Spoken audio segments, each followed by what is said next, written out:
الله من الشيطان الرجيم بسم الله الرحمن الرحيم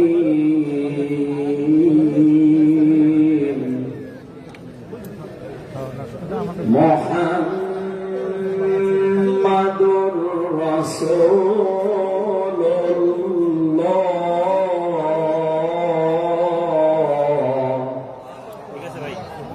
والذين معه أشداء على الكفار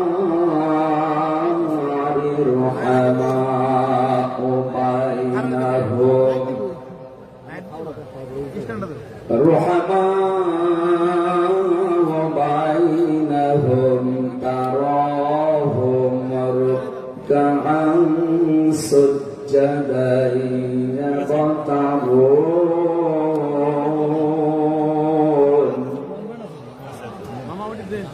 يبتغون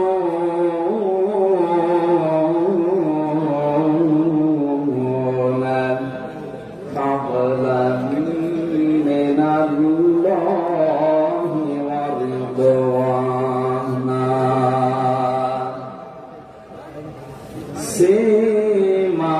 سيماهم في وجوههم من أثر السجود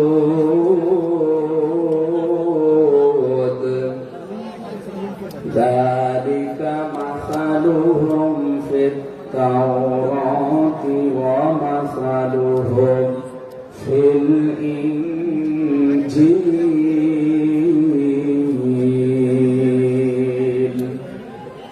صدقت يا ربنا.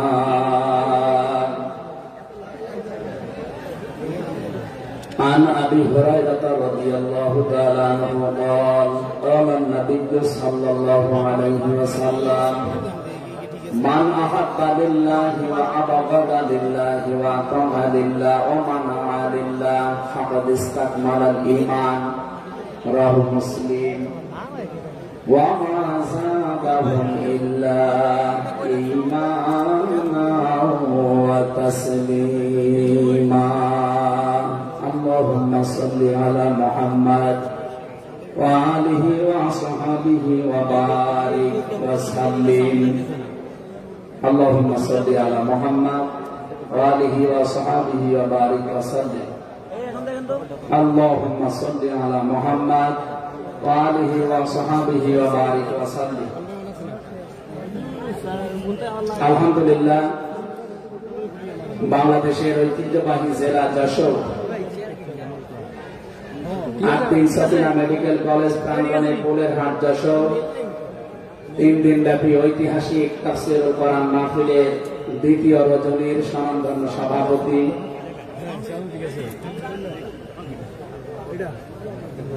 অন্তরের তৃতীয় সন্তান ইসলামিক চিন্তাবিদ চিকিৎসাবিদ মরহুম শেখ আকিজউদ্দিন, তার বড় সন্তান আলহাজ ডাক্তার শেখ মহিউদ্দিন আতালাল্লাহু আমরাহু ওয়া বারাকাল্লাহু ফি হায়াতি, বলেন আমিন। এ মাহফিলে এতক্ষণ যিনি কথা বললেন ইসলামিক চিন্তাবিদ মুফাসসিরে কোরআন ছোট ভাই মাওলানা রফিকুল ইসলাম মাদানী দামাত বারকাতুহুল আলিয়া। আগামীকাল যিনি আসবেন বিশ্বনন্দিত মুফাসসিরে কোরআন ইসলামিক চিন্তাবিদ বাংলাদেশের কৃতি সন্তান ডক্টর মিজানুর রহমান আজহারি দামাত বারকাতুহুল আলিয়া। আগামীকাল আসবেন আলেমদের মাথার তাজ ইসলামিক চিন্তাবিদ মুফাসসিরে কোরআন জনাব শাইখ আহমদুল্লাহ আতাওয়াল্লাহু উমরাহু ওয়া বারাকাল্লাহু ফি হায়াতি। সকলে বলেন আমিন। গতকাল এখানে যিনি আলোচনা রেখেছেন শাইখুল হাদিস ইবনে শাইখুল হাদিস, আমার কারাগারের সাথী ইসলামিক চিন্তাবিদ শিক্ষাবিদ মুফাসসিরে কোরআন আল্লামা মামুনুল হক হাফিজাহুল্লাহ। গতকাল আলোচনা রেখেছেন শ্রদ্ধাভাজন বড় ভাই মুফাসসির কোরআন আব্দুল হাই মোহাম্মদ সাইফুল্লাহ। আতাওয়াল্লাহু উমরাহু ওয়া বারাকাল্লাহু ফি হায়াতি। সকলে বলেন আমিন। মঞ্চের ডানে বামে যারা আছেন সম্মানিত ব্যক্তিবর্গ, সামনে বসা মুসলমান ভাইরা, পর্দার আড়ালের সম্মানিতা মা এবং বোনেরা, প্রশাসনের ভাইরা, প্রাণ প্রিয় যশোরবাসী, আমি প্রথমে দোয়া করছি মহান রব্বুল ইজ্জত ওয়াল জালালের দরবারে মরহুম শেখ আকিজউদ্দিন, তার একজন সন্তান এ দুনিয়া থেকে বিদায় নিয়েছে। এ মাহফিল যিনি এককভাবে বাস্তবায়ন করতে খুলনা বেজের ডাঙ্গার ময়দানে, উনি কয়েক বছর আমাদের ভেতরে নেই, আলহাজ শেখ মমিন উদ্দিন। আল্লাহ রাব্বুল আলামিন তার কবরটাকে যেন জান্নাতুল ফেরদাউস বানিয়ে দেন, বলেন আমিন। দল মত জাতি বর্ণ ধর্ম নির্বিশেষে কোরআনে কারীম শোনার জন্য যারা এই ময়দানে ছুটে এসেছে রাতের বেলা, আমরা যে খুশি প্রকাশ করার জন্য বলছি আলহামদুলিল্লাহ। সম্মানিত দুইজন উপস্থাপক, আজকে আপনাদের সামনে যারা কথা বলছিলেন, আমাদের যশোরের কৃতি সন্তান, বিশিষ্ট সঙ্গীত শিল্পী, শ্রদ্ধাভাজন বড় ভাই জনাব কবির বিন সামাদ দামাত বারকাতুহুল আলিয়া। সম্মানিত উপস্থাপক হিসেবে আরেকজন আছেন বাংলাদেশের কৃতি সন্তান, ইসলামিক চিন্তাবিদ, নাশিদ শিল্পী বড় ভাই জনাব আমিরুল মুমিনিন মানিক হাফিজাহুল্লাহ। যে আল্লাহ আমাদেরকে কণ্ঠ ছেড়ে দিয়েছেন কথা বলার জন্য। 15.5টা বছর মনে হচ্ছিল যে আমাদের বুকের উপর একটা পাথর চাপা দেওয়া আছে। পাথরটা আল্লাহ নিজের কুদরতি ভাবে সরিয়ে দিয়েছে। যে আল্লাহ আমাদেরকে এখন এই যে কথা বলার মতো সুযোগ দিয়েছেন, বলেন আলহামদুলিল্লাহ। পৃথিবীতে মানুষরা পেয়েছে সব কিছুর তুলনায় আল্লাহর কাছে কোরআনে কারীম শ্রেষ্ঠ সম্পদ। আজকের এই ময়দানে সম্পর্ক শুধু কোরআনে কারীমের সাথে, নয়তো আমরা এই হাজার লক্ষ মানুষেরা এ রাতের বেলা প্রচন্ড শীত অপেক্ষা করে আসতাম না। শুধুমাত্র শেখ মহিউদ্দিন সাহেব ডাক দিলে আমরা আসতাম, বিষয়টা এমন না। এখানে সম্পর্ক এই সৌন্দর্যের সাথে কোরআনে। এখানে যারা স্বেচ্ছাসেবকের দায়িত্বে আছেন, আমি তাদেরকে ওয়েলকাম জানাচ্ছি, ধন্যবাদ জানাচ্ছি। তাদের এই কষ্ট, তাদের এই শ্রম আল্লাহ রাব্বুল আলামিন যেন জান্নাতে যাওয়ার পাথেয় বানিয়ে দেন, বলেন আমিন। কোরআনে কারীমে রাব্বুল আলামিন বলেন, কুল বিফাদলিল্লাহি ওয়া বিরহমাতিহি ফাবিযালিকা ফালইফরাহু হুয়া খায়রুম মিম্মা ইয়াজমাউন, বলেন আল্লাহু আকবার। আল্লাহ পাক বলেন, নবী আপনি বলুন, তাম পৃথিবী যাবে আনন্দে আছে, যাকে ঈদ করে যায়, সিদ্ধ করে যা অর্জন করে, আমি আল্লাহর কাছে কোরআনে কারীম শ্রেষ্ঠ সম্পদ। সুতরাং কোরআন যারা পেয়েছে তারা যেন আনন্দ করে। আজকে খুলনা বিভাগের মানুষগুলো, খুলনা বিভাগ সহ বাংলার অন্যান্য বিভাগ থেকেও মানুষের আজকে এসেছে কোরআনে কারীম সত্যি যারা শোনার জন্য, বোঝার জন্য এসেছি। এটা পুরা এখন ইবাদত চলছে। আমরা খুশি দুনিয়ার সব কিছুর তুলনায় আজকে, বলেন আলহামদুলিল্লাহ। প্রিয় শ্রোতা মণ্ডলী, কোরআনের শ্রোতা যারা আমরা এখানে বসে আছি, এর আগে যারা দুনিয়ায় কোরআনে কারীম শুনেছে, কিয়ামত পর্যন্ত যারা শুনবে, কোরআনে কারীমের শ্রোতাকে 3 ভাগে বিভক্ত করে দিয়েছে। এখানে ওই 3 প্রকার মানুষ আছে, কিয়ামত পর্যন্ত তারা থাকবে।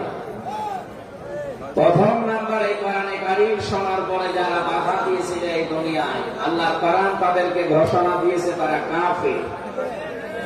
এই বাংলাদেশে আমরা এই 54 বছরে নামধারী মুসলমান, কিন্তু অনেক কাফেরের আচরণ দেখতে পেয়েছি।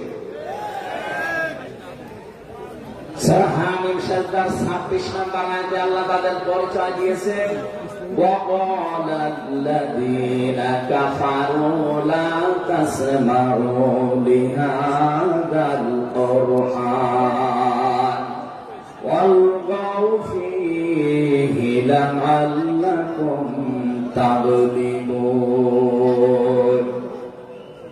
আল্লাহ পাক বলেন, কাফেরেরা সিদ্ধান্ত নিয়েছিল সব চলতে দেওয়া যাবে, মুহাম্মদের কোরআনে কারীম এটা চলতে দেওয়া যাবে না। কারণ তারা বুঝেছিল এটা ১৫০০ বছর আগে নাযিল হওয়া। ভালোভাবে আবু জেহেল টের পেয়েছিল, বুঝেছিল এই কোরআনে কারীম মুহাম্মদুর রাসূলুল্লাহ যেটা বোঝাতে চায়, এটা যদি সত্যি জনগণ বুঝতে পারে আর মেনে নেয়, আমি যে অবৈধ চেয়ারে বসে আছি চেয়ার থাকবে না। যুগে যুগে যারা কোরআন কথা দিয়েছে তারা এইটাই টের পেয়েছে। তারা খুব ভালোভাবে জানে কোরআন যারা প্রচার করে সত্যি কোরআনের এই কথাগুলো যদি সাধারণ মানুষেরা জনগণ বুঝে ফেলে, আমরা যে শয়তানি করি, আমরা যে অবৈধভাবে টিকে আছি, এইটা থাকবে না। এই জন্য বাস্তবতা হচ্ছে কোরআন শুনলে বাধা দেবে এরা 1 নম্বরে কাফের। আমরা জানি কাফের মারা গেলে জানাজা হয় না, হয়? বলেন বলেন, কাফেরের জন্য দোয়া করা জায়েজ নেই। আল্লাহ রাব্বুল আলামিন বলেন, মা কানা লিন-নাবিয়্যি ওয়াল্লাযীনা আমানু আইয়াস্তাগফিরু লিল-মুশরিকিন ওয়ালাউ কানু উলি কুরবা মিন বা'দি মা তাবায়্যানা লাহুম আন্নাহুম আসহাবুল জাহিম। সূরা তাওবা 113 নম্বর আয়াতে আল্লাহ জানিয়েছেন, হযরত ইব্রাহিম আলাইহিস সালাম সম্পর্কে যদি আয়াত নাযিল হওয়া তামাম দুনিয়ার মানুষকে উদ্দেশ্য করা আয়াত দিয়ে, হে নবী, কোন নবীর জন্য, কোন ঈমানদারের জন্য এটা জায়েজ না, শোভনীয় না, উচিত না যে কোন মুশরিক মারা গেলে তার জন্য আল্লাহর কাছে সে ক্ষমা চাবে, ইস্তিগফার করবে। ওয়ালাউ কানু লিকুরবা, আল্লাহ পাক বলেন যদিও এটা নিজের নিকট আত্মীয় হয়, মা তাবায়্যানা লাহুম আন্নাহুম আসহাবুল জাহিম, যার প্রতি এটা প্রমাণ হয়ে গেছে যে লোকটা জাহান্নামে যাবে, যার কাজকর্ম, যার ঈমান, আমল, আকীদা দেখে টের পাওয়া যায়, এইরকম মানুষের জন্য কোন ঈমানদার না কোন নবীর জন্যও দোয়া করা, ইস্তিগফার করা জায়েজ নেই। বলেন নাউযুবিল্লাহ। একজন নবীকে যদি আল্লাহ এই কথা বলতে পারেন, আমি আয়াতের ব্যাখ্যায় পড়েছি মুহাম্মদুর রাসূলুল্লাহ সাল্লাল্লাহু আলাইহি ওয়াসাল্লামের নিজের আপন চাচা আবু তালিব, এই লোকটা যখন মারা যাচ্ছিল, বিশ্ব নবী নিজে তার কাছে গিয়ে বললেন, ইয়া আম্মি আবি তালিব, লা ইলাহা ইল্লাল্লাহ হাজ্জুল লাকা ইনদাল্লাহি ইয়াওমাল কিয়ামাহ। বুখারী শরীফের হাদিস। ডাক দিয়ে বললেন, হে চাচা, জোরে বলা লাগবে না, আওয়াজ করে শুধু আমার কানের কাছে মুখটা নিয়ে আস্তে করে আপনি বলেন, লা ইলাহা ইল্লাল্লাহ, জোরে লা ইলাহা ইল্লাল্লাহ, লা ইলাহা ইল্লাল্লাহ, লা ইলাহা ইল্লাল্লাহ মুহাম্মাদুর রাসূলুল্লাহ। আপনি শুধু আল্লাহর একাত্মবাদের স্বীকৃতি দেন আমার কানের কাছে, এর সালাতের ঘোষণাটা দেওয়া লাগবে না, শুধু আল্লাহর ঘোষণাটা আমার কানের কাছে শোনান। কিয়ামতের দিন আমি আপনার জন্য আল্লাহর দরবারে ঝগড়া করে জান্নাতে নিয়ে যাব। পাশে যারা দাঁড়িয়েছিল তাদের কারণে লোকটা পড়তে পারে নাই। নবীজির মন খারাপ হয়ে গেল। সঙ্গে সঙ্গে সূরা কাসাসের 56 নাম্বার আয়াত নিয়ে ফেরেশতা জিবরাইল হাজির হয়ে গেছে। ইন্নাকা লা তাহদি মান আহবাবতা ওয়ালাকিন্নাল্লাহা ইয়াহদি মান ইয়াশা ওয়া হুয়া আ'লামু বিল মুহতাদিন। আল্লাহ পাক বলেন, হে নবী, আপনি যাকে ভালোবাসেন, যাকে পছন্দ করেন, যাকে মনে করবেন আপনি হেদায়েত দেবেন না, আপনি পারবেন না। কারণ হেদায়েত আমি আল্লাহ আপনার হাতে দেইনি। হেদায়েত আমি আল্লাহ নিজের হাতে রেখে দিয়েছি। আমি আল্লাহ যাকে ইচ্ছা তাকে এটা দান করি। আর আমি আপনার চাইতে ভালো জানি যে হেদায়েত পাবে কে। জেলখানার ভেতরে 3টা বছর আল্লামা মামুনুল হক হাফিজাহুল্লাহ আমরা দুইজন এক জায়গায় ছিলাম। সকালে এবং দুপুরের খাবার আমরা এক জায়গায় খেতাম। মাঝে মাঝে আমারে বলতেন যে হামজা, বাইরে যদি আল্লাহ নিয়ে যায় কোনদিন কাফেরের জানাজায় যাব না, পড়াবো না। আমার বারবার জিজ্ঞাসা করেছে, ভাই আপনি কাফের পান কোথায়? বাংলাদেশে তো সেরকম কাফের আমরা দেখি না। উনি একটা আমাকে শুনিয়ে বলেছিলেন, কাফের তো তারা যারা আল্লাহর কোরআনে বাধা দেয়। সুতরাং এই দেশে যারা কোরআনে বাধা দেবে, সে ডাইরেক্ট হোক ইনডাইরেক্ট হোক, সূরা হামিম 26 নম্বর আয়াতের দলিল অনুযায়ী লোকটা কাফের। কাফেরের জানাজা পড়া কিন্তু হারাম। আমার মনে হয় এখন দেশের অবস্থা যা, আমরা যদি এই সিদ্ধান্তে উপনীত হতে পারি যে কাফেরের জানাজা বন্ধ হয়ে যাবে, আগামীতে কোরআনে কারীম বাধা দেওয়ার মতো সাহস অনেকেই করবে না। কোরআনে কারীমের শ্রোতা 1 নম্বরে পেলাম যারা কাফের। 15.5 বছর থেকে শুরু করে 54 বছর আমরা যা দেখলাম, অনেকে কিন্তু ডাইরেক্ট ইনডাইরেক্ট বাধা দিয়েছেন। এখন যদি ওরকম মানুষ থাকেন এই দেশে, আপনি তাওবা করবেন, আপনি সংশোধিত হয়ে যাবেন। আর যেহেতু এখন সংস্কার চলছে, আপনি নিজেকেও সংস্কার করে নেবেন। কোরআনের শ্রোতা হিসাবে আমরা 2 নম্বরে পেয়েছি তাদের নাম। আল্লাহ রাব্বুল আলামিন বলেন, ওয়াইদা কিলা লাহুম তাআলাউ ইলা মা আনজালাল্লাহু ওয়া ইলার রাসূলি রাআইতাল মুনাফিকিনা ইয়াসুদ্দুনা আনকা সুদুদা।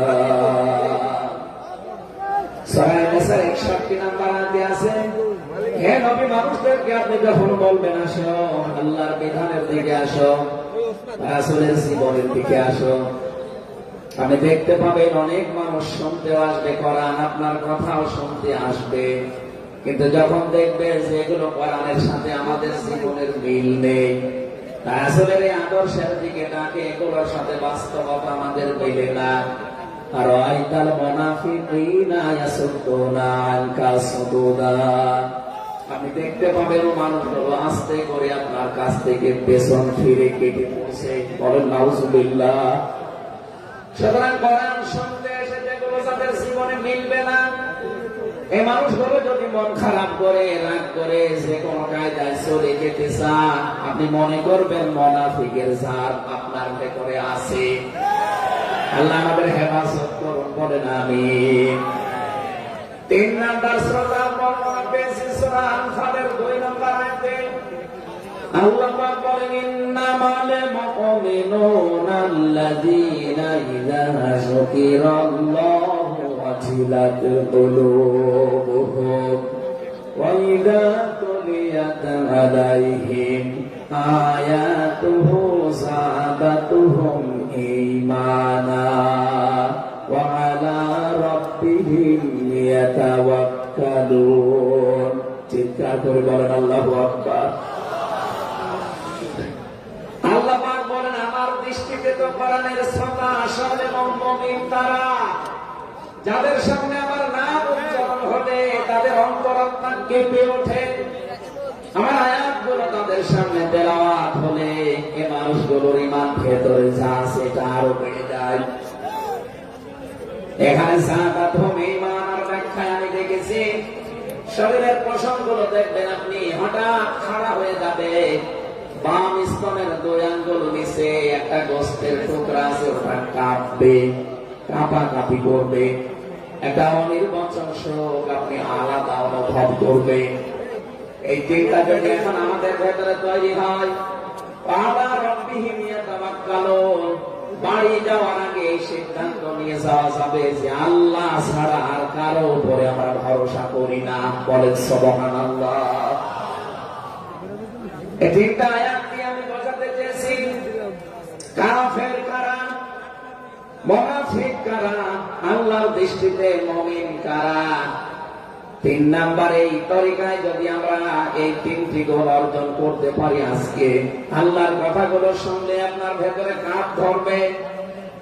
2 নাম্বারে আল্লাহর আয়াত তেলাওয়াত হবে, যখন বুঝতে পারবেন যে কি বলে, ওয়াইদা সামিউ মা উনজিলা ইলার রাসূলি তারা আ'য়ুনাহুম তাফীদু মিনাদ দাম'i মিম্মা আরাফু মিনাল হক ইয়াকুলুনা রাব্বানা আমান্না ফাক্তুবনা মা'আশ শাহিদিন। সূরা মায়েদা 7 নাম্বার পারার 1 নাম্বার পৃষ্ঠার 1 নাম্বার লাইনের 83 নাম্বার আয়াতে আছে। তাফসীরে ফি সিলালিল কোরআন থেকে শোনাচ্ছি। রব্বুল আলামিন বলেন, নবী আপনি যখন ওদের সামনে পড়বেন, আমার এই আয়াতগুলো যখন ওরা মন দিয়ে শুনবে, অনুধাবন করতে পারবে, উপলব্ধি করার যোগ্যতা যাদের আছে, আপনি দেখবেন ওদের চোখ দিয়ে মনের অজান্তে পানি পড়ছে। এখানে অ্যাক্টিভ হন আরো, কারণ কোরআন শোনার 2টা নিয়ম আল্লাহ দিয়েছেন। ফাসতামিউ লাহু ওয়া আনসিতু, শুধু শোনা না, তাহলে সামিয়া দিতেন। আল্লাহ ফাসতামিউ দিয়েছেন, এজন্য মনোযোগ সহকারে শুনতে হবে। আজকের তেলাওয়াতকৃত আয়াত থেকে আমরা তাফসীর আকারে কথা বলবো ইনশাআল্লাহ। 2 নম্বরে চুপ থাকা লাগবে। আমি এখনো অনেককে দেখতে পাচ্ছি এদিকে ওদিকে তাকাচ্ছেন, গল্প করছেন। আশা করছি কোরআনে বর্ণিত আল্লাহর এই 2টা নির্দেশ আপনি মেনে নেবেন। 1 নম্বরে চুপ থাকবেন, 2 নম্বরে মনোযোগ সহকারে শুনবেন। লাআল্লাকুম তুরহামুন, আশা করা যায় আল্লাহর রহমত এখানে নাযিল হবে। আল্লাহ আমাদেরকে আয়াতটা মেনে চলার তৌফিক দেন, বলেন আমিন। এখানে কোরআনের আলোচনা শুনলে সবার চোখে পানি আসবে না। যারা এটা উপলব্ধি করতে পারবে, অনুধাবন করতে পারবে, আপনি দেখবেন তাদের মনের অজান্তেই কখন যেন চোখ দিয়ে পানি গড়িয়ে পড়ছে, তারা নিজেরাও টের পাবে না। আল্লাহ যেন এই 3 নম্বরে প্রকাশ শ্রোতা হিসাবে আমাদের কবুল করেন, বলেন আমিন। দরুদ আর সালাম পাঠ করছে আমাদের নবী মুহাম্মদুর রাসূলুল্লাহ সাল্লাল্লাহু আলাইহি ওয়াসাল্লামের প্রতি, যার প্রতি কোরআনে কারীম আল্লাহ নাযিল করেছে। সেই কোরআনকে যদি আপনি জিজ্ঞাসা করেন, হে কোরআন, যার উপরে নাযিল হলে তার সম্পর্কে তোমার ভেতরে কোনো কিছু আছে, কোনো পরিচয়? আল্লাহ রাব্বুল আলামিনের কোরআন আমাদেরকে শোনাচ্ছেন, وَإِذْ قَالَ رَبُّكَ قَالَ عِيسَى ابْنُ مَرْيَمَ إِنِّي رَسُولُ اللَّهِ إِلَيْكُمْ مُصَدِّقًا لِمَا بَيْنَ يَدَيَّ مِنَ التَّوْرَاةِ। আয়াতের শেষের দিকে আল্লাহ ইসমুহু আহমদ এই শব্দ দিয়ে দাঁড়িয়েছেন। হযরত ঈসা আলাইহিস সালাম তিনি জানিয়ে গিয়েছেন এই পৃথিবীতে আমার পরে একজন নবী আসবেন যার নাম হবে আহমদ। আমাদের নবীর পরিচয়টা আল্লাহ কোরআনে কারীম যিনি নাযিল করলেন তার উপরে, তার ভেতরে তার নামটা আল্লাহ সংরক্ষণ করে দিয়েছেন। প্রশ্ন আসতে পারে, এক একজনের তো বহু নাম আমরা দেখি। হে কোরআন, তোমার ভেতরে কি মুহাম্মদুর রাসূলুল্লাহ সাল্লাল্লাহু আলাইহি ওয়াসাল্লাম এই নাম তোমার ভেতরে আল্লাহ কি তার সম্পর্কে দিয়েছেন নাকি? আমরা যে তেলাওয়াত করেছি সূরা ফাতিহা, এই সূরা থেকে যে আজকে আলোচনা করব, এই সূরার প্রথম আয়াতে আমার আল্লাহ আমার নবীর নামকে উল্লেখ করে জানিয়েছেন। এটা 29 নম্বর আয়াত, মুহাম্মাদুর রাসূলুল্লাহ। সূরা ফাতিহার 29 নম্বর আয়াতটা আমরা পড়েছি 4 ভাগের 1 ভাগ। এই আয়াত থেকে আমরা আজকের আলোচনার বিষয় সাজিয়েছি। আমার আজকের বিষয়বস্তু, আমরা মুহাম্মদুর রাসূলুল্লাহর উম্মত হতে চাই। সত্যি যদি আল্লাহর দৃষ্টিতে বিশ্বনবী মুহাম্মদুর রাসূলুল্লাহর উম্মত আমরা হতে চাই, মাস্ট বি তেলাওয়াতকৃত আয়াতের এই বর্ণিত গুণগুলো আমাদের এখন থেকে অর্জন আরম্ভ করা লাগবে। আমি সহ যারা এসেছি অবশ্যই আল্লাহ এই গুণগুলো এখন থেকে যেন পালন করার তৌফিক আমাদেরকে দান করেন, আমিন। সূরার নাম সূরা ফাতিহা। ফাতাহ মানে বিজয়। এই সূরার প্রথম আয়াতের ভেতরে এই শব্দটা আছে, এখান থেকে নামকরণ করা হয়েছে। আল্লাহ রাব্বুল আলামিন বলেন, ইন্না ফাতাহনা লাকা ফাতহান মুবিনা। অবশ্যই হে নবী, আমি আপনাকে একটা সুস্পষ্ট বিজয়ের সুসংবাদ দিচ্ছি। এই বিজয়ের ঘটনা তো ঐতিহাসিক ভাবে ইবনে কাসিরের ভেতর থেকে আমি শিক্ষার জন্য এবার বলছি। এদিকে খুব অ্যাক্টিভ হয়ে থাকবে। এই সূরা ফাতিহার 18 নম্বর আয়াত। আমার যতটুকু পড়াশোনা আছে, আমার যতটুকু লেখাপড়ার স্টাডি আছে, এই আয়াতটা এখন বাংলাদেশে সবচাইতে বেশি প্রয়োজন। সূরা ফাতিহা 18 নম্বর আয়াত। যে যেখানে আছেন, দাঁড়িয়ে আছেন, বসে আছেন, শুয়ে আছেন, কান এবার খাড়া করে দেন। হুদায়বিয়ার সন্ধির যে ঘটনা আমরা শুনেছি এতদিন পর্যন্ত, শুধু শুনেছি অনেকে, কিন্তু এখান থেকে শিক্ষাটা আজ অনেকে নেয়নি। বাংলাদেশের এখন যে অবস্থা, এই শিক্ষা নেওয়ার সময় এখনই। নবীজি 1400 মানুষ নিয়ে এসেছিলেন সাহাবায়ে কেরাম নিয়ে হজ করার জন্য। হুদায়বিয়া নামক যে জায়গাটা, এখন কূপ আছে এখানে, এই জায়গায় নবীজি আশ্রয় নিলেন, আস্তানা গাড়লেন, তাঁবু গাড়লেন। কাফেরদের পক্ষ থেকে এখানে প্রতিবন্ধকতা সৃষ্টি করা হয়েছে যে না, আপনাদেরকে আমরা আর যেতে দেব না। বিশ্বনবী তাদেরকে প্রস্তাব দিলেন যে আমরা কিচ্ছু নিয়ে আসিনি, সাথে করে শুধু হজ করে চলে যাব। কাফেরদের পক্ষ থেকে আওয়াজ এলো, না, আপনাকে আমরা যেতে দেব না, তবে আমাদের একটা প্রস্তাব আছে। আপনি যদি আগামী বছরে আসেন, হজ করে যেতে পারবেন, কিন্তু এবছরে আপনাদেরকে আমরা আল্লাহর ঘর কাবা যেতে দেব না। কি নিষ্ঠুর আচরণ! তাকান, আল্লাহ পাকের নবী আল্লাহর ঘর তাওয়াফ করবে, বাধা দিচ্ছে যারা আল্লাহকে বিশ্বাস করে না তারা।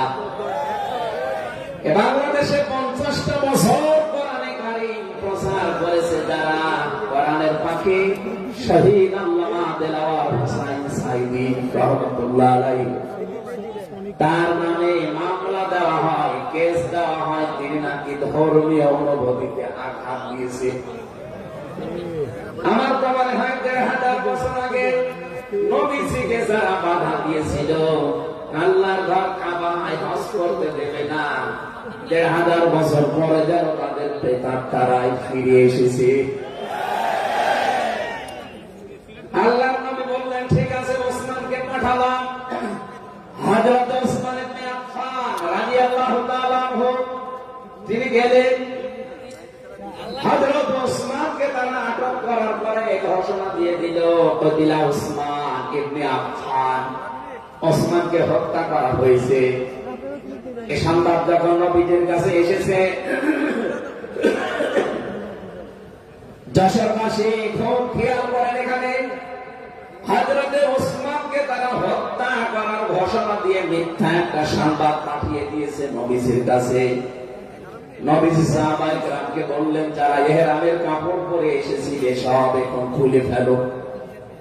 সাহাবায়ে কেরাম বলেন, হে রাসূল, ইহরামের কাপড় খুললে হজ? বলে হজ আগামী বছর।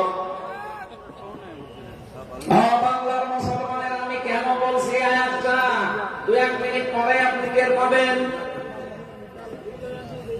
দ্বিতীয় নম্বর নবীজি বললেন আজকে রমজান মাস, এটা রমজান মাসের এখন আধা ঘন্টা 1 ঘন্টার সময় আছে মাত্র ইফতারি করার।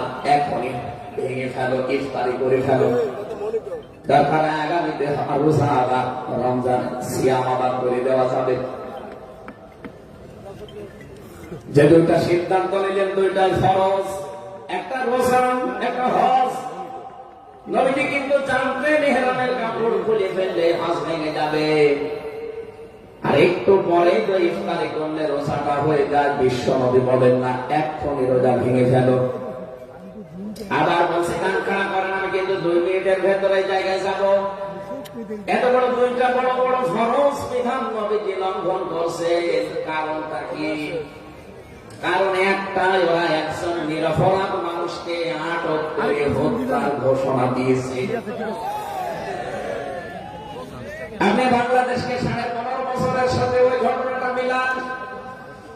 একটা নিরপরাধ মানুষ, মাত্র একজন, তাকে আটক করে হত্যার ঘোষণা দেওয়ার কারণে যদি নবী মুহাম্মদ রাসূলুল্লাহ হজ ছেড়ে দিতে পারেন, রোজা ছেড়ে দিতে পারেন, তিনি ওই বাবলা গাছের নিচে হাত দিলেন।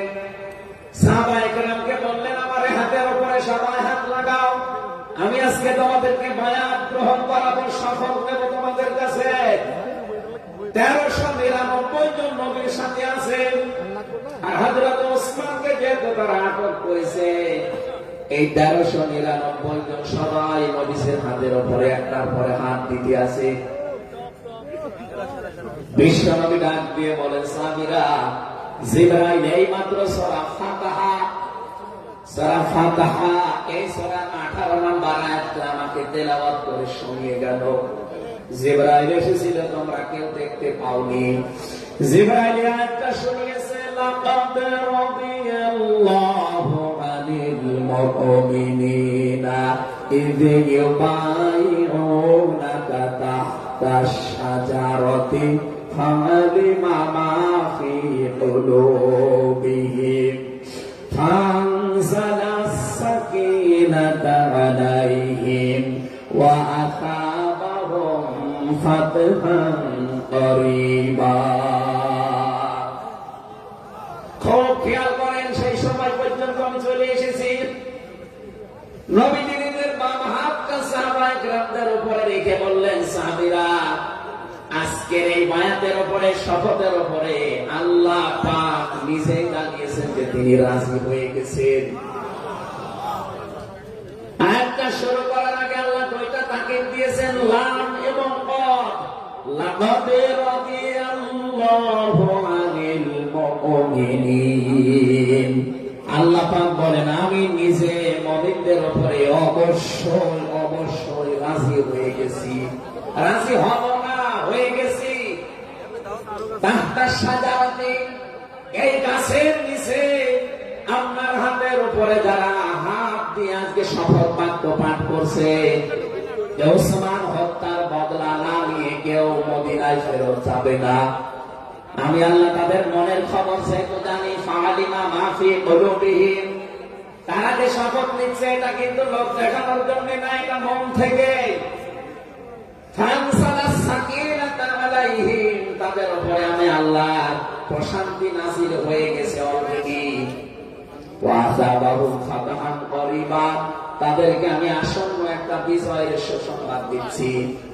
সুতরাং এই বায়াতের রিদওয়ানের উপরে যেহেতু সবাই হাত দিয়েছে, ওসমানের হাতটা এখানে নেই, কেন কি আপনার বাম হাতটা উপরে তুলে ধরেন, এইটা আমি ওসমানের হাত হিসাবে মেনে নিলাম। তার মানে 1400 মানুষের উপরে আমি আল্লাহ অলরেডি রাজি হয়ে গেছি। আমার মুসলমান ভাইরা, এবার আমি খেয়াল করার জন্য আর একবার বলছি, এইটা বলার জন্য আমি এতক্ষণ ঘুরছিলাম। একটা নিরপরাধ মানুষকে ওরা মিথ্যা তথ্য ছড়িয়েছে যে আটক করা হয়েছে, মেরে ফেলা হয়েছে, হত্যা করা হয়েছে। নবীজি একজন মানুষের জীবনের বদলা নেওয়ার জন্য 1400 মানুষকে তিনি বায়াত করাচ্ছেন, শপথ বাক্য পাঠ করাচ্ছেন। একটু খেয়াল করেন তো, একজন মানুষের জীবনের জন্য জীবন দিতে প্রস্তুত 1399 জন আর নবী সহ। এমন বাক্য তিনি পাঠ করিয়েছেন, এমন শপথ নিয়েছেন যে আল্লাহ অলরেডি রাজি হয়ে আয়াত নাযিল করছেন। নবীজি বললেন ওরা ওসমানকে হত্যা করেছে, ওসমান একজন নিরপরাধ মানুষ। একটা নিরপরাধ মানুষকে বিনা কারণে আটক করে হত্যা করেছে, ওদের কোনো ক্ষমা নেই। আমরা আজকে 1400 মানুষ শপথ নিলাম, ওদেরকে হত্যার প্রতিশোধ না নিয়ে আমরা কোনোদিন আর মক্কা মদিনায় ফেরত যাব না। আমার তো মনে হচ্ছে বাংলাদেশে এখনো বহু মানুষ বিনা কারণে যাদেরকে হত্যা করা হয়েছে, নিরপরাধ মানুষগুলোকে ফাঁসির কাছে ঝোলানো হয়েছে, কত মানুষকে মৃত্যুর দিকে ঠেলে দিয়েছে। এখনো চিন্তা শহীদ জনাব এটিএম আজহারুল ইসলাম এখনো জেলখানায় পৌঁছতেছে। বানানো বিচার ব্যবস্থা, বানানো বিচারপতি, নিজেদের উকিল, নিজেদের পিপি, নিজেদের সাক্ষী, নিজেদের রায় সব দিয়ে একটা মানুষকে 17 বছর আপনি আটক করে রেখেছেন। আমার তো মনে হয় এখন সময়ের দাবি সূরা ফাতিহা থেকে যে তাফসীর শুনছেন, আজ এই বাংলার 18 কোটি জনগণের উপরে যদি আল্লাহ পাক খুশি হতে চান, এই নিরপরাধ মানুষগুলোকে জেলখানা থেকে মুক্ত করা লাগবে।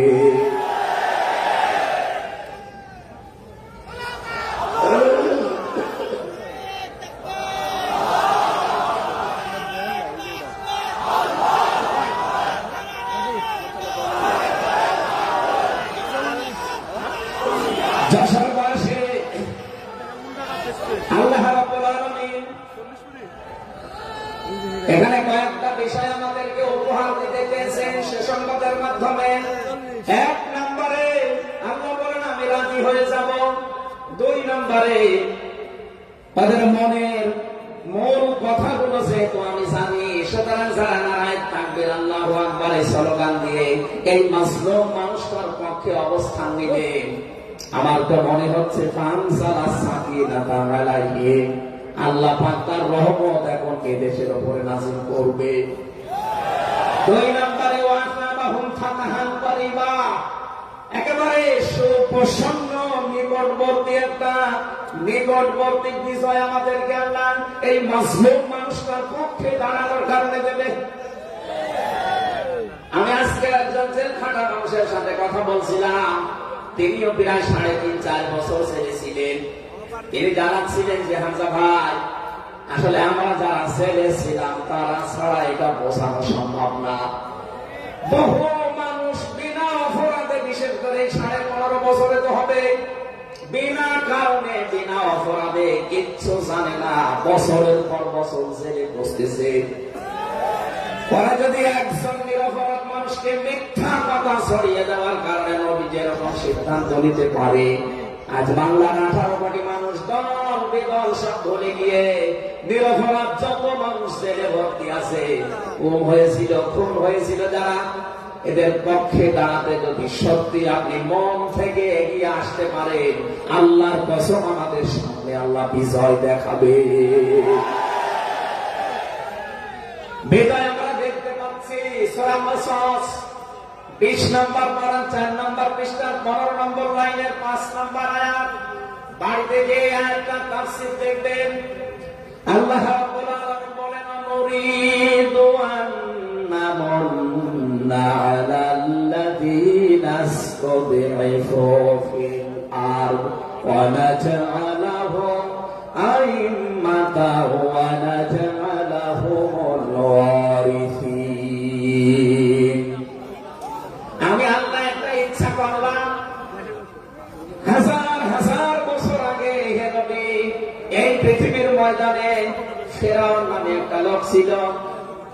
রাষ্ট্রীয় ক্ষমতায় থাকার কারণে ওই দেশে বিভিন্ন দলে বিদলে বিভক্ত করে মানুষকে রেখেছিল, আর একটা দলকে সে টার্গেট নিয়ে কোণঠাসা করে, ছোট করে, হীন করে রেখেছিল। সেই দলটা ছিল মুসা নবীর দল। আমি আল্লাহ একটা ইচ্ছা করলাম, জমিনের উপরে যাদেরকে দুর্বল করে রেখেছে ফেরাউন, এই দুর্বল দমের উপরে আমি আল্লাহ মনন করব। মনন মানে অনুগ্রহ করা, দয়া করা।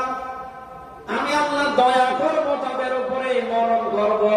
এই কারণে, কারণ আমি তাদেরকে জমিনের শাসন ক্ষমতায় বসাতে চাই, জমিনের উত্তরাধিকারী তাদেরকে বানিয়ে দিতে চাই। জমিনের উপরে তাদেরকে আমি ক্ষমতায় বসাবো, এটা আমি আল্লাহর ইচ্ছা। বলেন তো আল্লাহ যদি কোন ইচ্ছা করে ওটা রদ করার কেউ আছে? আরো জোরে বলেন আছে? সুতরাং এই আয়াত দিয়ে আমি যেহেতু 100 ভাগে আয়াতটা বিশ্বাস করি, হাজার হাজার বছর আগে ফেরাউনের এই জীবনের সাথে, কাহিনীর সাথে, তাফসীরের সাথে আমি বাংলাদেশে আয়াতটা মিলিয়েছি। দেখতে পেয়েছি 2024 সালের 5 আগস্টের পরে একটা দলের সাথে আয়াতটা মিলে যাচ্ছে। আপনি যাই মনে করেন এটাই বাস্তব। এই 54 বছরে ভুয়া ধোয়া তুলে, ভুয়া চেতনার নাম দিয়ে যাদেরকে কণ্ঠাসা করে রেখেছিলেন জনগণের কাছ থেকে, আল্লাহ যেন হঠাৎ করে মানুষের মনের ভেতরে তাদের প্রতি পরিবর্তন এনে দিয়েছে। আল্লাহ পাক জানায় মানুষগুলোকে একটা মরণ করেছেন, একটা দয়া দেখিয়েছেন। জমিনের ইমাম তাদেরকে যেন আল্লাহ দিনের পর দিন বানিয়ে দিচ্ছে। তাদের আচার ব্যবহার, তাদের চরিত্র, তাদের ব্যবহার, তাদের মাধুর্যতা, তাদের যে ইখলাস, এগুলো দেখছে আমার আল্লাহ দিনের পরে দিন জমিনের ইমাম তাদেরকে আল্লাহ বানাচ্ছেন।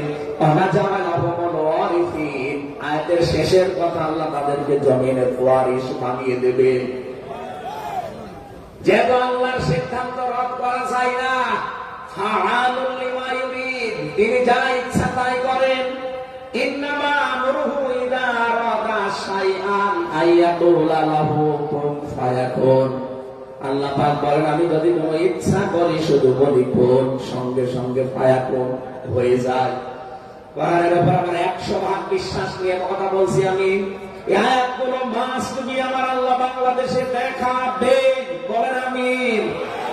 আরো জোরে বলেন আমিন। 6 নম্বর আয়াত হচ্ছে অনুমাক্কিনা লাহুম ফিল আরদ। আমি আল্লাহ তাদেরকে জমিনের চেয়ারে ক্ষমতায় বসিয়ে দেব। কেন জানো? অনুরিয়া ফিরআউনা ওয়া হামানা ওয়া জুনুদাহুমা মিনহুম মা কানু ইয়াহদারুন।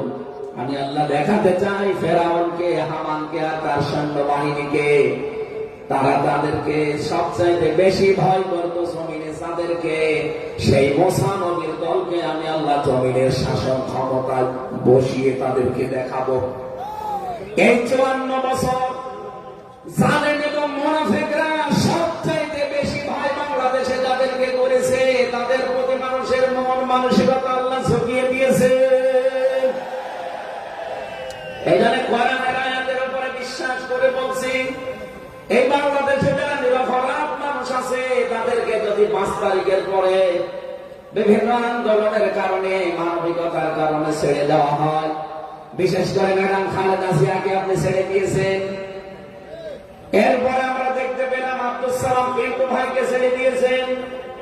এরপরে গিয়াসউদ্দিন মামুন ভাইকে ছেড়ে দিয়েছেন। মিয়ানুরউদ্দিন অপু ভাইকে ছেড়ে দিয়েছেন। আমরা চাই জনাব এটিএম আজহারুল ইসলামকেও মুক্তি দেওয়া হোক। এনাদের পক্ষে আছেন কারা? দেখে লিল্লাহু তাকবীর।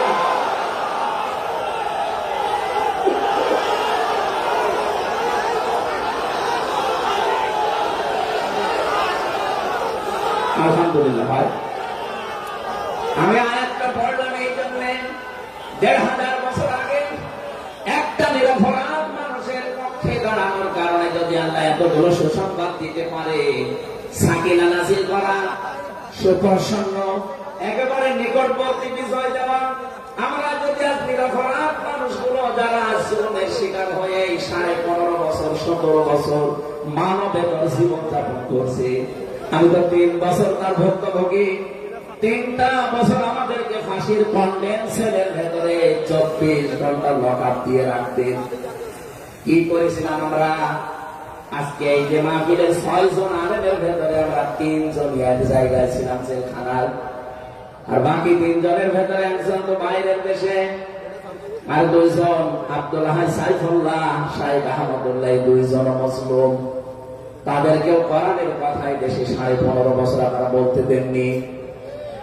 এখানে আমি আয়াত থেকে যেটা শিক্ষা দিতে চাই, কাটসান কথা বলছি, বাংলাদেশে যদি আল্লাহর সাকিনা প্রশান্তি মনে এবং বাইরে আপনি দেখতে চান, সুপ্রসন্ন বিজয় যদি দেখতে চান, অবশ্যই আপনাকে নিরপরাধ যারা এখনো পর্যন্ত বিভিন্ন জায়গায় মাজলুম হয়ে আছে তাদের পক্ষ নেওয়া লাগবে। কথা বলুন, আল্লাহ আজকে আমাদের জীবনে 100 ভাগ মেনে চলার তৌফিক দান, বলেন আমিন। এই সূরা ফাতিহা থেকে আমরা পড়েছি 29 নম্বর আয়াত। আমাদের আলোচনার বিষয় মুহাম্মদুর রাসূলুল্লাহর উম্মত কারা। রব্বুল আলামিন বলেন মুহাম্মদুর রাসূলুল্লাহ, মুহাম্মদ সাল্লাল্লাহু আলাইহি ওয়াসাল্লাম আল্লাহর রাসূল।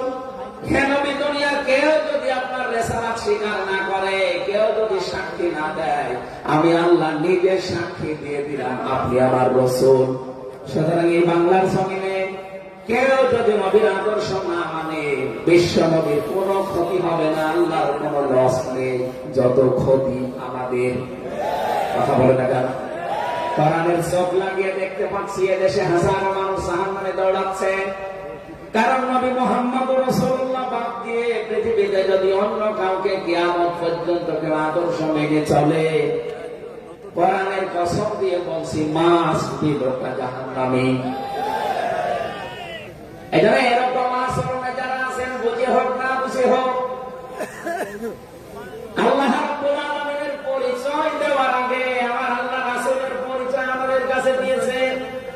রাব্বুল আলামিন বলেন কুল হুয়াল্লাহু আহাদ আল্লাহুস সামাদ লাম ইয়ালিদ ওয়া লাম ইউলাদ ওয়া লাম ইয়াকুল লাহু কুফুয়ান আহাদ। এখানে আল্লাহর একাত্মবাদের শিক্ষা দেওয়া হচ্ছে। আল্লাহ পাক বলেন হে নবী আপনি বলুন, অথচ স্মরণ হচ্ছে যার কথা, তার কথা তো আগে বলার দরকার ছিল। এখানে আগে রিসালাতের ঘোষণাটা দেওয়া হয়েছে, হে নবী আপনি বলুন। ও বাংলার মুসলমানেরা, ফেরাউনের জীবনী পড়ে আমি দেখেছি সে কিন্তু আল্লাহর একাত্মবাদের ঘোষণা দিয়েছিল, কিন্তু রিসালাতের ঘোষণা দেয়নি, এজন্য লোকটা ঈমান পায়নি। বাংলাদেশে বহু মানুষকে আমরা দেখতে পাচ্ছি আল্লাহর কথা বললেও বলেন আমরা কি নামাজ পড়ি না, রোজা রাখি না, আমি কি হজ করি নাই, দান সাদকা করি না, এগুলো সব আল্লাহর বিধান। এগুলোর পাশাপাশি আল্লাহ প্রেরিত পুরুষ যিনি আমাদের এই জামানায়, আল্লাহ প্রেরিত পুরুষ যিনি কিয়ামত পর্যন্ত, তার নাম মুহাম্মাদুর রাসূলুল্লাহ। জ্ঞানী মানুষ যারা বসে আছেন এক কথায় তারা বুঝবেন আমি জানি। আজ বিশ্ব নবীর আদর্শ বাদ দিয়ে আপনি কার আদর্শ মানেন আপনার বিবেকের কাছে প্রশ্ন করে, এটা রাজনীতি মনে করে কেউ যদি চলে যান আপনার কপালে আগুন লাগবে, আপনার মরণ হবে ফেরাউনের মতো। আল্লাহকে মেনেছিল কিন্তু রিসালাত মানে নাই। এদেশে আজ অনেকেই আল্লাহর কথা বললে নামাজ পড়ে, রোজা রাখে, হজ করে আসে, দান সাদকা করে। আরে ভাই এগুলো সবই আল্লাহর বিধান, আপনি আল্লাহকে মানেন, কিন্তু তার প্রেরিত পুরুষ এই জামানায় যিনি কিয়ামত পর্যন্ত, তার নাম মুহাম্মাদুর আবার জোরে বলেন মুহাম্মাদুর রাসূলুল্লাহ। এতক্ষণ পর্যন্ত যা বললাম আমি আশা করছি আপনি বুঝেছেন। বিশ্ব নবী বাদ দিয়ে অন্য কারো আদর্শ এই জমিনে মানা যাবে না। মানলে আপনি বুঝে মানেন, আর না বুঝে মানেন আপনি জাহান্নামী। এখন যদি মুসা আলাইহিস সালাম আসে দুনিয়ায়, যদি ঈসা নবী এখন আসে, আর আমরা কেউ যদি আল্লাহর নবী মুহাম্মদুর রাসূলুল্লাহকে বাদ দিয়ে ঈসা নবী, মুসা নবীকে মেনে চলি, নিশ্চয় আপনি জাহান্নামী। এটা রেকর্ড হচ্ছে, সারা দুনিয়ায় যাবে। সূরা আলে ইমরানের ৮০ নম্বর আয়াত। অন্য ধর্মে যারা আছেন, ইহুদি, খ্রিস্টান, আহলে কিতাব যারা দাবি করেন, এমনকি এই মুশরিকদের ভেতরেও যারা বন্ধদের ভেতরে যারা অমুসলিম তাদেরকে বলছি আপনারা ভুল পথে আছেন। আপনারা তাদেরকে নবী নাম বলে চলেন, যিশু বলে ঈসা আলাইহিস সালামকে, মুসা আলাইহিস সালামকে আপনারা জোসেফ বলে রাখেন। আপনাদের সমস্ত নবীগুলো তাওরাতে ইনজিলে অলরেডি ঘোষণা দিয়ে গেছে যে আমাদের পরে একজন শেষ নবী আসবে, তার নাম মুহাম্মদুর রাসূলুল্লাহ বা আহমদ। তাকে যদি তোমরা জীবদ্দশায় পেয়ে যাও, পৃথিবীর সব কিছু ছেড়ে দিয়ে তার আদর্শটা গ্রহণ করবা, নয়তো পথভ্রান্ত হয়ে পথভ্রষ্ট হয়ে জাহান্নামে যাওয়া লাগবে। যাকে মেনে চলার দাবি করেন সেই যিশু, সেই জোসেফ, হযরতে ঈসা নবী, হযরতে মুসা নবী, তারাই কিন্তু ঘোষণা তাওরাতে ইনজিলে দিয়ে দিয়েছে। হয়তো আপনাদের পুরোহিত যারা, ধর্মগুরু যারা, ঠাকুর যারা আপনাদেরকে শোনায় না। এই সত্য বিধান আপনি ইনজিলে পড়ে, আমার শেষের শব্দ ছিল ফিত তাওরাতি ওয়াল ইনজিল। এই দুইটা কিতাব আপনারা পড়ে দেখবেন, এখানে আমাদের নবী শেষ নবীর বর্ণনা আছে 903 জায়গায়। বলেন আল্লাহু আকবার। আল্লাহ পাক প্রথম শব্দে জানাতে চেয়েছেন, হে নবী, কেউ যদি আপনাকে স্বীকার না করে, কেউ না মানে, আমি আল্লাহ নিজে ঘোষণা দিলাম, ওয়াল্লাযীনা মা'আহু আশিদ্দাউ আলাল কুফফার। আপনার সঙ্গে সাথে যারা হবে, আপনার সাথে যারা থাকবে, আপনার উম্মত বলে যারা কিয়ামত পর্যন্ত দাবি করবে, তাদের ভেতরে এই গুণগুলো মাস্ট বি পাওয়া যাবে। যশোরবাসী, এবার আপনাদের জন্য আপনি মিলান পেয়ে আয়াতটা নিজের জীবনে আছে কিনা? ওয়াল্লাযীনা, আর যারা মা'আহু, আপনার সঙ্গে থাকবে, আশিদ্দাউ আলাল কুফফার, তারা কাফেরদের প্রতি বজ্রকণ্ঠ হবে। কালকে মাওলানা মোহাম্মদ হক, আমি ছিলাম কালকে চট্টগ্রামের ফেনীতে, লাইভ দেখেছি, উনি কিন্তু শেষের দিকে এটা জানিয়েছেন, ওঠো, বজ্রমুঠি করো, ঘোষণা দাও। কথা বলেন, কথা বলেন না কেন? আর এইটাই সামারাইজ, আশিদ্দাউ আলাল কুফফার, কাফেরদের প্রতি কঠোর হওয়া লাগবে। সেই সময় এখন অলরেডি চলছে। প্রতিবেশী নামে আমাদের যারা আছে, যেহেতু প্রতিবেশী পাল্টানো যায় না, এই জন্য আমরা বেশি কিছু বলছি না। আমরা আশা করবো যে প্রতিবেশীর চরিত্র পাল্টাবে। নবীজি প্রতিবেশী সম্পর্কে এত বেশি কথা জানিয়েছেন, মাঝে মাঝে বলতেন, জিবরাইল, প্রতিবেশী সম্পর্কে যত কথা তুমি বলো, মনে হয় যে আমার জমি জায়গার ভাগ দেওয়া লাগবে। যেহেতু এত দামি জিনিস প্রতিবেশী, এত গুরুত্বপূর্ণ, আপনাদেরকে তো আমরা পাল্টাতে পারবো না, আমাদের জমির সাথে আপনাদের জমি। এই জন্য বলছে আপনারা চরিত্র পাল্টাবেন। আপনি মাইক্রোসফট, ভয়েস অফ আমেরিকা, এগুলো সব খ্রিস্টানরা, ইহুদিরা চালায়। তার তামাম দুনিয়ার 257টা রাষ্ট্রে কিন্তু অলরেডি জানিয়ে দিয়েছে, বিশ্বের সবচাইতে বেশি মিথ্যা কথা বলা হয় ভারতে। পৃথিবীর 257টা রাষ্ট্রের ভেতরে সবচাইতে বেশি সংখ্যালঘুরা নিরাপত্তার সহিত বাস করে বাংলাদেশে। অথচ এই দুইটা এতদিন, 54 বছর আমরা স্বাধীন হয়েছি, 54টা বছরে আমাদের পেছনে এই মিথ্যা দুইটা তথ্যই প্রতিবেশীরা ছড়িয়েছে। সারা দুনিয়ার মোড়লদেরকে বলতো যে বাংলাদেশের সংখ্যালঘু নির্যাতন হয়, এদেশের গোবিন্দ পরামানিক, তোমার কি সেন যেন কয়েকজন মিলে তারা বিবৃতি অলরেডি মাঝে মাঝাই দিচ্ছে যে আগস্টের 5 তারিখের পর থেকে বাংলাদেশে আমরা সবচাইতে বেশি নিরাপত্তায় আছি সংখ্যালঘুরা। এখনো তো কোরআনে কারিম এই দেশে কায়েম হয়নি। আমি কোরআনের এই অনুষ্ঠান থেকে আপনাদেরকে গ্যারান্টি দিতে পারি, আল্লাহর কসম, কোরআনে কারিম যদি এদেশের রাষ্ট্রীয় ক্ষমতা চলে আসে, বাংলাদেশে সবচাইতে বেশি নিরাপদে থাকবে সংখ্যালঘুরা। একজন মুসলমানের মাথায় যদি কেউ আঘাত করে, একটা গুনাহ হবে। একটা মুসলিমের গায়ে যদি কেউ আঘাত করে, ডবল গুনাহ হবে। বাংলার মুসলমানেরা অনেকে মনে করেন যে এটা মানে নতুন হাদিস না। আপনি একজন মুসলমানকে আপনি মানলেন, আপনার নিজের ভাই সে, আগে মুসলিম আখুল মুসলিম, কিন্তু অমুসলিম আপনার ভাই, কথা কোরআনেও নেই হাদিসেও নেই। কে কথা বলে না? তিনটা বিষয় যদি কারো ভেতরে পান, সে যেই হোক, এক নম্বরে কেউ যদি আমার কেবলাকে কেবলা মনে করে, তাহলে আখি সে আমার ভাই। দুই নম্বরে আমার জবাই করা জিনিস যদি সে খেতে চায়, তাহলে আখি সে আমার ভাই। তিন নম্বরে সে যদি আমার মতো নামাজ পড়ে, সে আমার ভাই। সুতরাং এই তিনটা বিষয় সামনে রেখে আমরা এই দেশে যারা আছি, মতের হয়তো মিল নেই, দলের হয়তো নামের মিল নেই, কিন্তু এই তিনটা বিষয় যারা মানবেন, আমার মতো নামাজ পড়বেন, আমার কাবাকে কাবা মনে করবেন, আমার জবাইকে তো বেস্ত আপনিও খাবেন, এটা যেই হোক এই দেশে আমরা সবাই তাকে ভাই ভাই ভাই মনে করি। কথা বলেন ঠিক কিনা? এই তিনটার বাইরে যারা আছেন তারা তো আর আমার ভাই না। তাদের সম্পর্কে কি? তারা আমার এই দেশের আমানত। এক নম্বরে এই সংখ্যালঘু যারা আছে, হিন্দু হোক, খ্রিস্টান হোক, বৌদ্ধ হোক, মুশরিক হোক, যাই হোক, যারা আছে তাদের উপর যদি আপনি অত্যাচার করেন, তাদের মন্দির ভাঙেন, তাদের দেবতাকে গালি দেন, তাদের মাথায় বাড়ি দেন, চাঁদাবাজি করেন, এক নম্বরে জুলুমের গুনাহ হবে, দুই নম্বরে আমানতের খেয়ানতের গুনাহ হবে। এই যে আমরা সাবধান থাকি। আগস্টের 5 তারিখের পরে আমরা অনেকের চরিত্র একটু ওলটপালট দেখতে পাচ্ছি।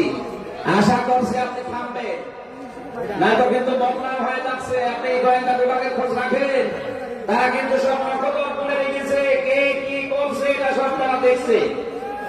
এই জন্য আমরা এমন কোন আচরণ না করি আপনার নিজের ভুলের কারণে নিজের পায়ে আবার কুলার লেগে যায়। তারা সব দেখতে পাচ্ছে। 4.5 মাসে কারা মানবতার জন্য কাজ করে, কারা দেশের জন্য কাজ করে, কারা এই 2780 জন মানুষ হাসপাতালের বেডে কামড়াচ্ছে, এদের কাছে কারা গেছে সব খোঁজ তাদের কাছে আছে। 2732 জন মানুষ হত্যা হয়েছে একজনের নির্দেশে। এতগুলো শহীদ পরিবারের পাশে কারা কারা দাঁড়াচ্ছে সব তাদের কিন্তু ডকুমেন্ট আছে। এই জন্য আপনি মনে করছেন আমি ডুবে ডুবে জল খাবো, ধলা পানিতে মাছ শিকার করবো, কেউ কিছু টের পাবে না, কখনো না। সব তাদের আয়ত্তের ভেতরে আছে। এই জন্য এমন কাজ করা দরকার আমাদের। আগামীতে যারা শুধু ওই 14 দল বাদ দিয়ে আমরা যারা মুসলিম আছে, এই মানুষগুলো যেন রাষ্ট্রের দায়িত্ব পায়, আর কোরআন আর হাদিস দিয়ে বাংলাদেশের 56,000 বর্গ মাইল চলে। তারা কারা দিয়েছেন দেখেন।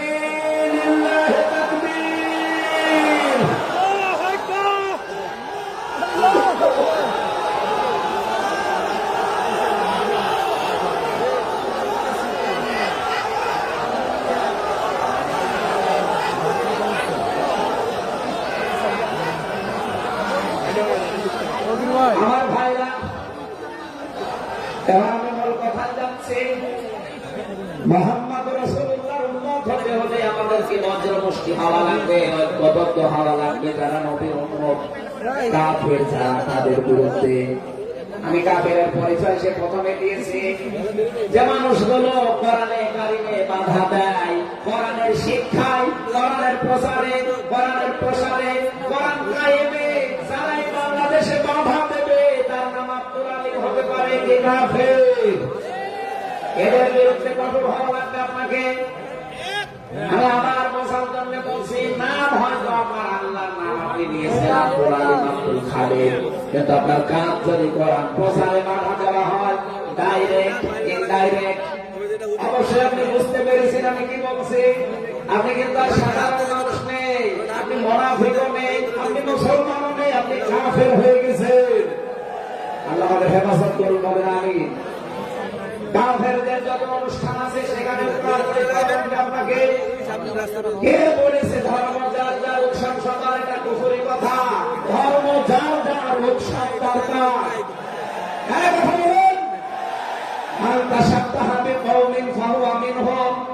যার সাথে যার সাদৃশ্য মিলবে, সে আচার ব্যবহারের ধর্মীয় রীতিনীতিতে কিয়ামতের দিন তার সাথে থাকা লাগবে।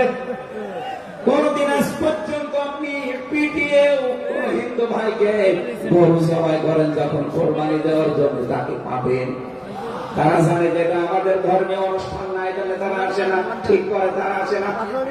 আপনি কোন কারণে সেখানে যাবেন?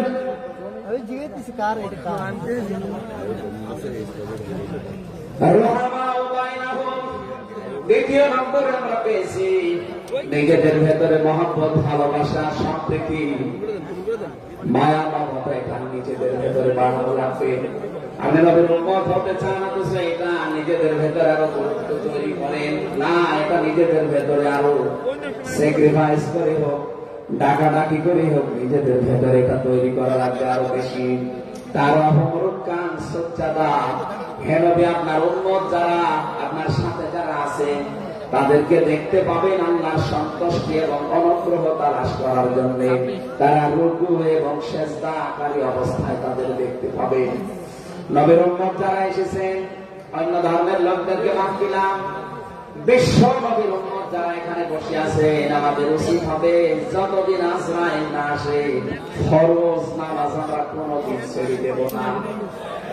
আরো জোরে বলে আল্লাহ যেন এটা মেনে চলার তৌফিক দেন আমাদের একেবারে জীবনের শেষ দিন পর্যন্ত। 2 নম্বরে ফরজ নামাজের সময়টুকু যেভাবেই হোক বের করে আপনি আদায় করেন। সুন্নত নফল এগুলো যদি পড়তে না পারেন পরবর্তীতে পড়বেন, কিন্তু ফরজ নামাজ কেউ ছেড়ে দিয়ে সে আল্লাহর আয়ত্ত থেকে বের হয়ে যায়। বলেন নাউজুবিল্লাহ।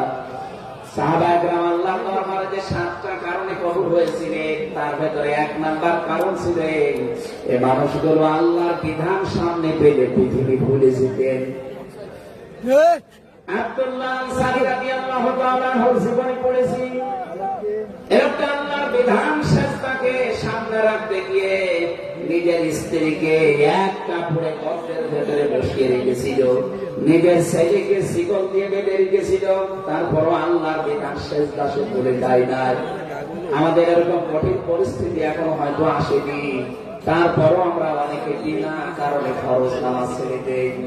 আমি নামাজের কথা মুসলমানদের কাছে সচরাচর বলতে চাই না, কারণ একজন মুসলমান আর একজন কাফেরের ভেতরে পার্থক্য নামাজ।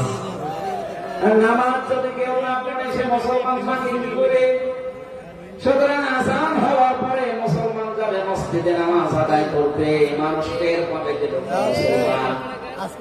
রিজালুল্লাহ তুলহিহিম তিজারাতু ওয়ালা বাইউন আন যিকরিল্লাহ ইলা আখির আয়াত।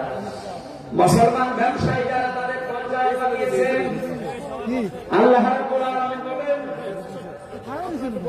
এই পৃথিবীর ময়দানে যারা মুসলমান ব্যবসায়ী আযান হওয়ার সঙ্গে সঙ্গে ব্যবসা প্রতিষ্ঠান বন্ধ করে দিয়ে তারা সেজদায় দৌড়াবে।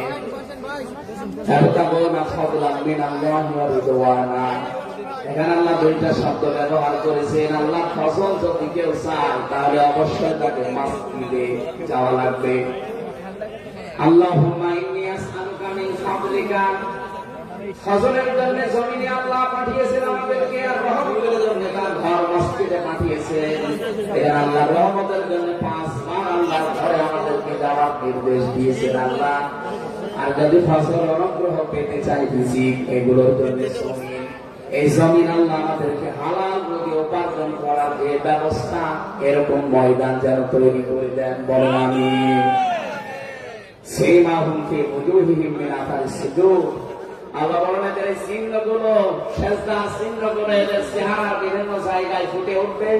কিয়ামতের ময়দানে এই চিহ্ন দেখে দেখে নবী সুপারিশ করে করে জান্নাতে নিয়ে যাবে। হয় কপালে, নাই নাকে, নাই হাতে, যে সমস্ত জায়গায় সেজদা দেওয়ার জন্য আপনি জমিনে লাগিয়েছিলেন, এই জায়গাগুলো কিয়ামতের সমুদ্রিত থাকবে। আল্লাহ আমাদের প্রত্যেককে এই 5টি গুণ অর্জন করার মাধ্যমে বিশ্ব নবীর খাঁটি উম্মত হওয়ার তৌফিক দিন। আমিন। আল্লাহুম্মা আমিন। লা ইলাহা ইল্লা আনতা সুবহানাক ইন্নী কুনতু মিনাজ জালিমিন। রব্বানা যালামনা আনফুসানা ওয়া ইল্লাম তাগফির লানা ওয়া তারহামনা লানাকুনান্না মিনাল খাসিরিন। যেখানে যারা দাঁড়িয়ে আছেন মোনাজাতটা বসে করেন, যদি সব সুযোগ থাকে মোনাজাত হচ্ছে আল্লাহর কাছে, বসে করেন মোনাজাতটা। যেখানে যারা দাঁড়িয়ে আছেন বসেন, বসেন, প্রত্যেকেই বসেন। মাথা নিচে করেন, চক্ষু বন্ধ করেন, নিজের জীবনের অপরাধ গুলো স্মরণ করেন মনে মনে। আমরা আশা করবো আজকে যতগুলো অপরাধ স্মরণ হবে তার ইজ্জতে আল্লাহ অপরাধ গুলো সব মাফ করে দিয়ে ওই জায়গাটা নেকি দিয়ে পাল্টিয়ে দেবে ইনশাআল্লাহ। ربنا ظلمنا أنفسنا وإن لم تغفر لنا وترحمنا لنكونن من الخاسرين رب العالمين যশোর কুলেরহাট সাকিনা মেডিকেল কলেজ প্রাঙ্গণে 3 দিন ব্যাপী ঐতিহাসিক তাফসীরের কোরআন মাহফিলের দ্বিতীয় রজনীতে রাত 11টা বেজে গেছে। সেই জোহরের পর থেকে গভীর রজনী পর্যন্ত যারা কোরআন শোনার জন্য চাতক পাখির মতো বসে আছে, আল্লাহ মনের ভেতরে যার যে কামনা বাসনা আছে মেহেরবানি করে পুরা করে দাও। এই বিশাল আয়োজনের দিকে তুমি একটু তাকাও। আল্লাহ মনে হচ্ছে তারা জান্নাত সাজিয়েছে, তোমার হাবিব জানিয়েছে কোরআনের পেছনে যারা টাকা পয়সা খরচ করবে কিয়ামতে ওই অর্থের হিসাব তোমার কাছে দেওয়া লাগবে না। আজকের এই বিশাল ময়দান সাজাতে গিয়ে যারা টাকা পয়সা খরচ করেছে আকিস ফাউন্ডেশন, আকিস গ্রুপের যে ভাইগুলো, এদের এই টাকাগুলো কোরআনের ইজ্জতে কোরআনের প্রচারের জন্য কবুল করে নাও। সব যদি তুমি দিয়ে থাকো খুশি হয়ে আল্লাহ তাআলা যা বলতে চেয়েছি আমার ইমান থেকে আমি হক কথাগুলো বলার চেষ্টা চালিয়েছি। সওয়াব যদি অক্ষরে অক্ষরে 10টা করে নেকি হয়ে যায়, সওয়াবগুলো তুমি আমাদের নবীর রওজায় পৌঁছিয়ে দাও। দুনিয়ার মাটির নিচে যারা ঈমান নিয়ে ঘুমিয়ে আছে এদেরকে ক্ষমা করে দাও।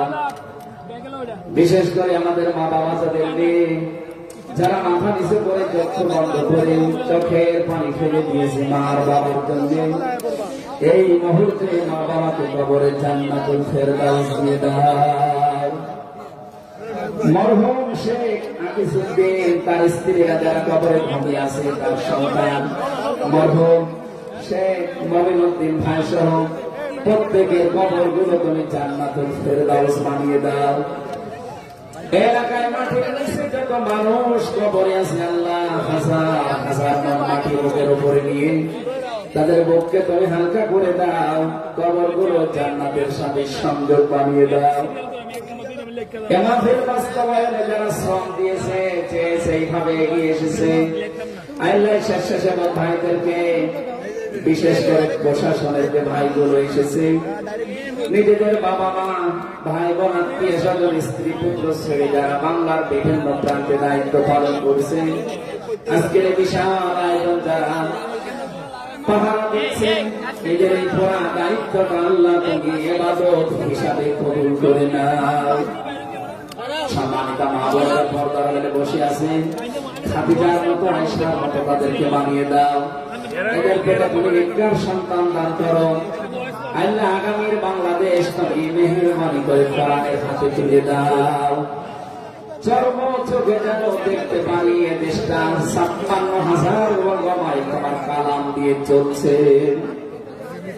আল্লাহ তাআলা আমি নিজে অসুস্থ, যত মানুষ আমার সাথে অসুস্থতা হাত তুলেছে শেফায়ে কামেলা আজরা নসিব করো।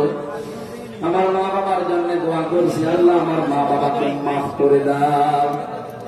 রব্বির আরহামহুমা কামা রাব্বায়ানি সাগীরা।